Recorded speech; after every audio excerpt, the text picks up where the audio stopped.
Inverted pass.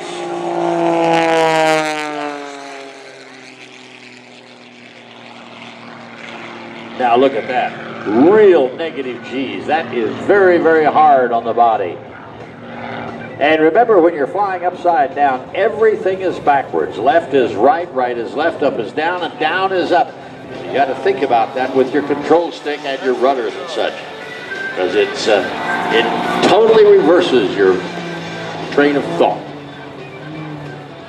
Here we go. Low power. Now what? Push it right in so you can see the Lucas Oil.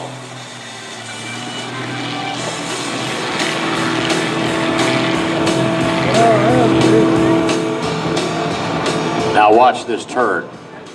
Horizontal turn, no bank at all rudder. Very, very difficult to do, to keep that airplane turning with no aileron in there. You'll see Mike's full aerobatic routine a little bit later on this afternoon. And